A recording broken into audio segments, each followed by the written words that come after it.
Hello, everybody. Welcome to Raising Vibrations. You are Simon today. And in today's video, we're going to be looking at the new moon in Pisces. And this is for the 23rd of February, 2020. So, of course, as always, just checking in with you and making sure that you're okay during this time. Of course, when we get into the astrology, I think it's really clear that a lot of us are experiencing this very interesting polarity where some of us feel very abundant within our lives at the moment and very fulfilled and are managing to put into concrete sort of structure something that is becoming real, and your inspiration, your purpose is starting to unfold in the way that you want it. And then there is the other side where there's a really difficult uphill battle between, wanting to be fulfilled, wanting to find meaning, and just feeling a lot of limitation, feeling very blocked, struggling, quite frankly, with a lot of challenges that are present in your life right now.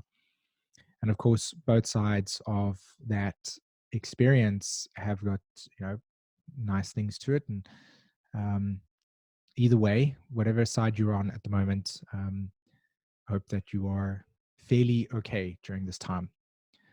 So the new moon in Pisces, right? I'm sure many of you have watched a boatload of other astrology videos and got some perspectives and thoughts and ideas around that. And my approach today, as I come into this this new moon, the imagery speaks volumes to me. It speaks a lot, and I want to speak to what I see in the chart and what I feel is the potential for us to not only be able to embody, but also be able to see how we can use astrology as a tool for self-understanding, ultimately, right? So how do we get connected with nature? How do we find astrology in nature? How do we see life in nature in that sense? And that's, again, one of the reasons why these pictures speak to me so much. So what do I see in this symbolism over here? And I actually encourage you to do the same, like just pause the video for a moment. And if you feel that this is an activity that's interesting to you, try it out, just sit with this imagery here and feel into the symbols, the Pisces archetype, and see how what I'm representing here has a correlation to the chart, And when you watch the actual video itself and you see how I'm kind of building a storyline with it, see how you have been able to connect with that, see how you've and what perspective you've come up with.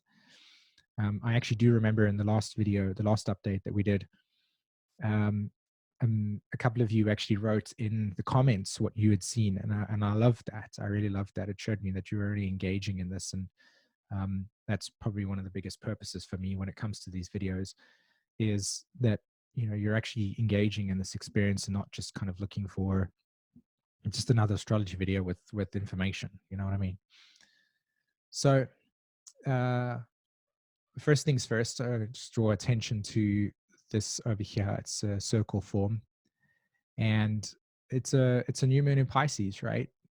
So for most of you, the Pisces archetype is a deep reflection around things that culminate, things that start at a point over here and things that end at a point there. Yet simultaneously, that can be the end point and that can be the beginning point. And if we're to go into the deep truth about this, there is no beginning point and end point here. And this kind of relationship to life being about just a continuation. And it is like that. So this imagery speaks volumes to me when it comes to understanding the Pisces archetype, the essence of Pisces. If you've got lots of planets in your 12th house, or you're going through a lot of Pisces themes in your life, you've really got to know that This is about how do you come into full understanding of this cycle. What is it? What is life trying to reflect to you when you've got Moon conjunct Neptune, as an example? How is your sense of identity and your deeper inquiry into the nature of life, like really encouraging you to see how life is operating beyond the human ego, as an example, with that type of symbolism. And this process that life is a continuation, and within that experience, these rocks over here, these stones, that's Capricorn. It's the formation, it's the solidification of things. And each stone represents an individuation process. If you observe over here, you'll notice that what separates the stone from that stone is its length, it's the texture, it's how it was formed. And you notice each of these little stones have got different, you know, processes to them. And life is a continuation. Life is a continuation of things that are individuating, things that are being shaped and molded in different ways. And we human beings are fairly the same. You know, we all have our own body, and this process of our life is always in constant relationship to the deeper meaning of our existence and what is individuating, what is shaping us.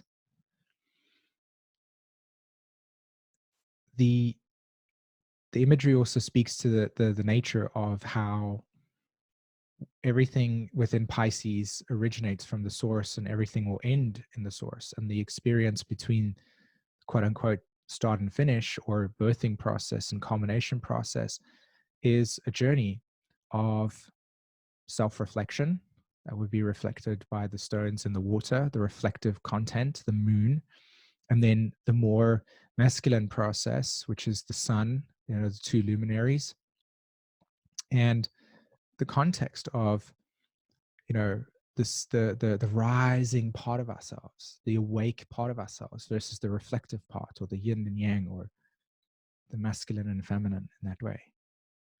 And they're integral because they're not separate, and they are different states. So as I said in the beginning, I was talking about that some of us may feel that we're at this point in our lives, and some of us may feel that we're at this point in our lives, you know? And this kind of relationship to connection around where we are individually is a very important thing, especially when we look at the actual astrology itself. It's a really important thing to see, Venus's relationship to Mars at this point in time, the dynamics of inner and outer. And also, you know, just to kind of reflect this as well, is that in the background, there's this interesting thing where the water is existing here, and then there is a bar, you know, a sandbar that's just sitting over there. And that's another way in which I see the symbolism of the astrology at the moment. When you look, the bar is almost holding the water. And so there's this container in which consciousness, which is Pisces, the 12th house, Neptune, being the reflection of water, water just being very fluid and non-divisible. And then you have the boundary, which is Saturn there, right? The Capricorn. And how much have we got in Capricorn? We've got Mars in Capricorn, we've got the South Node in Capricorn, we've got Saturn in Capricorn, Pluto in Capricorn, Jupiter in Capricorn. That's 5 planets, right? Neptune in Pisces, Mercury retrograde in Pisces, the moon in Pisces, the sun in Pisces. So there's a lot of combination over there, right? So this interesting relationship between the sandbar containing the water, and that gives us the opportunity to divide in a substance that is in essence not dual. So Pisces archetype is this beautiful reflection of everything in duality and nothing in duality. And that's again why this imagery is so powerful over here, is that there's this part of it that's standing above the water, and due to the nature of the sun and the reflective nature of water, you know, you can actually see that there is this hidden essence that actually supports this process. Life is not half, it is complete. So the wisdom that is being reflected through this imagery over here as I go into the astrology itself is that this is a time where we get to look deeply at the underlying reflection of ourself, North Node in Cancer. And what is it that our inner world is reflecting outwardly? What is it about the context of our external environment that is reflecting back to us? How we see, perceive, define, and ultimately then form our reality. And the sandbar there is that whatever definition we give something, we contain the essence of our reflection. So another way to look at this is that, and for most of you that have got a lot of Saturn or Capricorn stuff, or you've got your nodes in the Capricorn Cancer axis, or if you've got a 10th house Pluto, you'll know that part of your sort of actualization in life, part of your success, part of your attainment to higher good, as it were, needs to come from a very well nurtured inner world. And if that self-reflective state isn't there, then what you manifest from is simply an outer reflection, a persona that is linked with what society considers to be the norm. And it lacks the inner emotional nurturance, the sustenance. So it's essential for us that during this state of deep self-reflection, and we come into the context of our own inner world, we can see that right now we have this powerful opportunity to observe what we manifest and where that manifest comes from. And that what we're manifesting at this point in time needs to come from a place of authenticity, a place of truth. And what specific ideologies or perspectives do we have within ourselves that prevent us from really fulfilling this process of individuation, right? So let's go ahead and look at the chart. And I just want to draw some attention to this thing over here, and I'll show you a bit later. It says Leadership for the Collective Wisdom by Alan Briskin. And I'm going to link this person's website in the comments below for you guys to go and read about it. I find it deeply fascinating when it comes to the nature of Chiron, because of course, at the moment, Chiron at 3 degrees Aries is squaring the nodes of the moon. Now, I don't know what type of information has been provided in terms of Chiron square the nodes, but I can tell you right now that it's not an energy that this symbolism here, Chiron squaring the nodal axis. It's not just simple. It's not like, oh, okay, it means this. If I had to encourage everybody to really witness their own Chiron square the node. So every one of us has got the nodes in an aspect of a house, right? Some of you have got the South Node currently in your 9th house in Capricorn. Some of you have got the South Node in your 6th. Individually, it has a specific theme for you. And that Chiron that's sitting there it has many layers to it. So like one of the layers it has to it is that in 2012, we all began a very deep journey of Uranus square Pluto, which is now collectively vibrating within the subconscious and the consciousness of the planets. And what that looks like is we now have a specific group of people who have decided to use social media as a platform to sustain themselves, right? You've got the groups of people that have felt that social media has become a very deeply violating process of one's personal data and limitations. And so out of that manifestation has then sprung things like cryptocurrency, the importance of it, things like a platform called Steemit. You name it, there are multiple platforms that have been birthed out of 2012's energy cycle. And each of us have kind of found a sense of community within the context of this group that has formed since 2012, like groups, different variety of groups.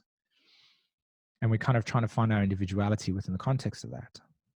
So that's the kind of key question here: is what does individuality mean for me, and how do I find myself really tapping into the essence of my single truth? So when myself and Jen talked about this in the podcast, where we emphasized how groups now have a voice, and within the context of that group, there's a lot of pain. It's actually so overwhelming, that pain, that it's not possible to have a single discourse and with one another without feeling at some point trauma, emotional arousal coming to the surface, and then us beginning to project our subconscious um, ideologies, perspectives, fears, victimizations into the world, and then not see what that's about. So this is a really, really big deal. So Chiron squaring the node at the moment, what it shows up as is a lot of anger just coming to the surface, a lot of pain coming to the surface. So pain would be then translated as anger.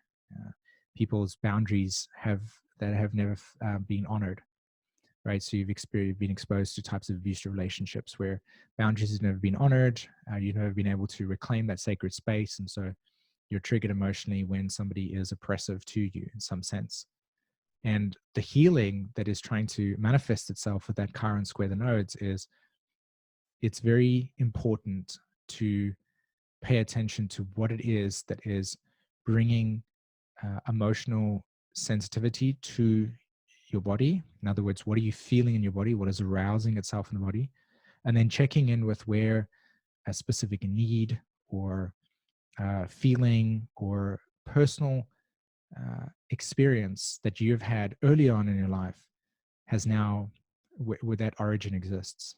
So again, if you were in a type of home where there was a tremendous amount of narcissistic abuse, the likelihood of you getting into a conversation where you're not being seen is going to trigger that car, and you're going to start getting angry at the person because you're not being heard or seen in some sense, or you're feeling like you're being gaslit. And that complexity starts to arise. And so what has it got to do with this nodes? Well, the Capricorn, South Node, North Node, Cancer archetype is, how do we begin to reclaim these wounds? How do we begin to sort of allow ourselves to observe not only what they are about, but also begin to shift the patterns within ourselves and change specific ways, like what action, what call to action? And the reason why I like this leadership for the collective wisdom is that each of us, and you'll see it in the article, it talks about different psychological and emotional approaches for us to be able to integrate and use when we are engaging within each other. How do we interact in a world where the planetary symbols at the moment of time have suggested in a very intense way that this is a period of dramatic healing for individuals and the collective? Individually, we've got a story. Individually, we're moving through some really intense emotional times, and how we're able to self-master that. What are the we can't go forward. We can, and it will. So it's not like this is a utopian ideal that everything's going to be fixed, not even close. I think that for those of you that are listening to this, and that you're aware and awake to the experiences of your life being and how you've been negatively affected by experiences in your life, that this is a time of reclaiming that power. And the only way to actually reclaim that power is to make an active choice for yourself to say, I no longer surrender myself to the experience being the dictator of my life. So how do you reclaim your power? It's very, very deep when it comes to that current thing. And it's, of course, 7 years. So it's an active participation in being conscious in your life and understanding the underlying dynamics that are rooted in the experiences that you have at the top here. You know, acknowledging for yourself. That's the acknowledgement process there. And then giving yourself the space emotionally to be able to heal those wounds. It's a very, very big deal. Now, coming back to the process of the bar and thinking about a process of individuation here, you know, if I remember correctly, in November we had a new moon in Sagittarius, and then that proceeded towards the end of November with a Jupiter conjunct Jupiter conjunct, what was it? Venus conjunct Jupiter in Sagittarius. And that was a cycle that initiated something really important for us, because now we've reached a point where Venus is now at 18 degrees Aries, and it's squaring Jupiter at 18 degrees Capricorn. And what I see here is the relationship between how everybody is now being able to initiate into the world the seeds that were sown when Jupiter and Venus conjuncted in Sagittarius. And I find it really interesting that at the same time that this phasal relationship between Jupiter and Venus takes place, there's also Mars on the south node. Remember, both of these planets over here, Mars and the south node, indicate to us that there's a kind of approaching energy of culmination and closure. So it's culmination and closure around the past. It's accepting and understanding the dynamics of what has taken place, and now progressively choosing to move on from that. So the limitations that we can all feel psychologically and emotionally is that we can feel blocked. We can feel limited in experiences. We can feel that we're not able to move forward. And then the polarity is, what are those limitations teaching us that no longer need to be in our lives anymore? And the only way to do that is to be able to self-reflect.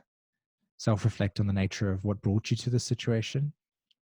Self-reflect in terms of what has been the experience up until now that has, let me just put that back, that has shaped you, and how can you begin to break out of those molds and step into a deeper state of empowerment for yourself, and whatever that looks like to you. And I think this new moon in Pisces, which sits here in here, speaks to the collective process of culmination, of closing. So this energy here has a direct correlation to that. Okay. The south node, Mars, is speaking directly to that. Closure. And what is the closure around? It's closure around old truths and perspectives that hold you back from feeling that you're free to feel abundant, to feel fulfilled, to feel that you are able to take life and embrace the new direction that is available to you right now. Do you trust yourself? Do you believe in yourself? These are kind of questions that are being posed with this Venus here and Jupiter. So in EA, right, the relationship between Jupiter and Venus here, firstly, let me put it to you this way. The relationship between Jupiter and Venus here is one called crisis in action. So what that means is that we're in a phase developmentally where these two symbols are putting one step forward, and we're trying something new, and we're saying, oh, it's a new direction for us. Something new is emerging for us. But do we trust ourselves? It's never been done before. This is a new direction. And so we're kind of wrestling with this sense of truth, an authentic way of being. So an example that I can give you for my own personal life is, let's take this astrology immersion course, okay, or astrology immersion. It's a 12-week experience, which I've shared with you on YouTube. And what I want to do is I want to, instead of educating astrology in the same way that we've been doing it before, which is, okay, Aries means this and Bob means that, let's actually go and be experiential with it. How many of you have tried to be experiential with the archetypes? And what does experiential mean? And how do I notice what is that about? So for me, when I had Jupiter conjunct, when Jupiter and Venus were conjuncting in November last year, I had a direct experience of going, this is what I know is to be the direction for me personally. And so now, on the 1st of March, this immersion will start, where everybody that's participating in this experience will get a video, and you'll literally have just a video just talking a little bit about the sign, and then I'll give you a bunch of exercises to do and experiences to have that actually teaches you about the archetype for yourself, so that you have direct experience of what it's like, versus trying to just inundate your head with so much information and then go, well, what does that mean? I get that question so many times. What does it mean? And it's like, The reason why we ask that is because we don't have direct experience ourselves of what the energy is like. So we don't see it in our lives. And because we don't see it in our lives in that way, we don't embody it. And so really it's just energy moving through us. And occasionally it makes a transformation. Now, I'm not saying that that's the complete truth. It's a very strong generalization. But you understand the point here. So for me to be able to share that and be like, hey, this is a completely new way of doing something. I've never done that before. But I definitely know what it is. And I definitely believe in myself. And I definitely have a lot of confidence in the ability to put across my vision. And that's what I want to put across today, is that what is my vision? What is your vision? And how do you feel comfortable in not only believing in yourself in that process, but being a leader in your story? And that's why I talk about this over here, the leadership for collective wisdom. And I keep bringing this here. When human beings gather, a depth of awareness and insight. Okay. So when human beings gather, a depth of awareness and insight, a type of transcendent knowing becomes available to us. They can inform wise action and extraordinary results. And why I like this quote so much in the context of the story is that when human beings gather, this is kind of the North Node in Cancer here, a depth of awareness and insight. This has got to do with this Pisces stuff here, right? Depth of awareness. It's like really, really feeling into the unknown. This is the story of the rocks that are reflective here. We only see this when we're looking at the surface, but when we're reflective inwardly, Capricorn, we see the whole story. A type of transcendent knowing, right? That's the part that's here. It becomes available to us that can inform wise action and extraordinary results. And this is what's calling for us right now, is that every one of us feels this Venus and Aries. Let's try something new. Let's change the pattern. Let's be real. Let's whatever it is. That's your current, your Venus conjunct Jupiter in Sagittarius in November. This is the time where it's becoming real. And if you're feeling held back by that, if you're feeling that you can't be a leader in your own story, then what you've got to do is you've got to come back to this drawing board and ask yourself the question: what is stopping me from believing in myself? Is it fear? Is it that I need to be more alert? Is there anger in the way? Where have my boundaries not been established? Where have I not been able to establish my own boundaries? Not where the other person has abused it. Where have I not been able to do that? I can take responsibility for your own story. So, you know, just to kind of end off in today's conversation here around Uranus and Taurus. Uranus and Taurus is sitting here 3 degrees and it's direct. So we've got that connection happening there. Mars and Uranus are making a trine. So this Mars energy is like really, really putting pressure on us to individuate, to understand the context of individuation. That's why I was using the stones there as a process of individuation. We're here to liberate. We're here to break free. So this is massive energy. So where are you breaking free in your life? Where have you felt the limitation and you've said, enough, I accept that as that, and now I'm ready to change? And how has that then allowed you to feel abundant in your change? How many of you feel abundant in your vision, in your truth? And how can you begin to take very small progressive steps in allowing yourself to live that way individually? And let's give a little bit of attention to good old Mercury retrograde here, right? Mercury retrograde in Pisces. So the first thing is that there's a lot of water. There's a lot of water and there's a lot of earth, right? There's a lot of earth. Even that's over there. Lots of earth, water and earth. And this is about being able to really understand that this is about grounding something and putting your essence in that. We're at a point of deep growth at the moment. Mercury retrograde is just symbolizing in Pisces over here, not only the culmination, as in what wisdom can we get from our experiences of the past, and what can we use to infuse the things that we are doing for the future? How can we feel inspired? How can we feel purposeful? Now that Mercury retrograde is in a kind of state where it's bringing a lot of attention back to the last couple of months. So of course, the last time we would have had Mercury retrograde was what, just before in October, maybe. I can't remember exactly. So that Mercury retrograde is bringing all the information back from November when we had that Venus-Jupiter conjunction and before. Remember, we also had a full moon in Gemini On the 12th of December, we had a solar eclipse happen in Capricorn. So Mercury's pulling a lot of the experiences that we've had the last 3 months and just kind of really bringing it to the surface and saying, hey, we're culminating a lot of these things, right? Where have you found meaning in those experiences? I definitely know that when we had a solar eclipse in Capricorn, I was just communicating to somebody very, very openly about, I would love to do this with astrology. I'd love to do that. I'd love to do this. And I could feel the passion. And now it's becoming something that's real in that sense. So Mercury retrograde is bringing messages from the unknown, from the unseen to the surface for us to see what is it that has abundance in it.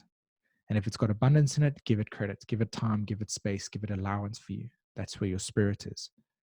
It's like the sun and moon, or the sun at least, or the sun and moon. In the I Ching is sitting in gate 55, which is abundance. And the shadow of gate 55 and abundance is victimization. And Pisces is the archetype of victimization because we don't feel that we have the power. Controversially, it's also on the side. It's like, where do we have spirit arising within us? Okay. So I hope that sounds clear. I hope that's very pronounced for all of you. You get the message in this conversation. Listen to this video as many times as possible. Observe it in your own life in that sense so that it becomes real for you. Okay. Now, I wanted to let everybody know, of course, that a beautiful Mercury retrograde experience just happened. But a lot of people wrote to us and said, hey, by the way, is it possible to do a monthly or like a payment plan for the immersion? And myself and Jen edited this. And so everybody that has been thinking about doing this immersion and felt that maybe you didn't have that amount of money straight away, we've just added onto our websites payment plans. So you can make weekly weekly payments, you can make monthly, you can make bi-weekly. This kind of accommodates for everybody. Because I really want everybody to try this. I really want to see how many of you really, really see this and go, okay, this is something that I can benefit from.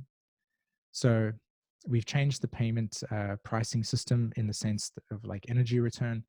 And if you feel called to this, if you're wanting to do it, and now you know that there's this opportunity to really just interact with it based on your own kind of financial position, then the link to this actual immersion to sign up is in the description as well as the comments below. Okay. So, and then I'll take you to this page and then you can read up more about it and stuff. As I said, like living archetypes to directly experience them. So you can make the shift from thinking to knowing. So that's all in the description and the comments below. Okay. So to round up over here, please peeps, share with me in the comments what your experience is like. Share with me where your shifts have been taking place. Share with me your experience of how you saw the picture showing up in the astrology, and dive into joining us with this astrology immersion. It's going to end. We're starting this on the 1st of March. So this is the last week that we're going to be signing up for this. Okay. So it's only a very small period of time until this immersion course closes and we start it. And that's on the 1st of March. Okay. All right, peeps, have an amazing evening. I wish you so much positivity, success, and prosperity for the next couple of weeks. And I'll speak to you very soon. Take care. Bye-bye.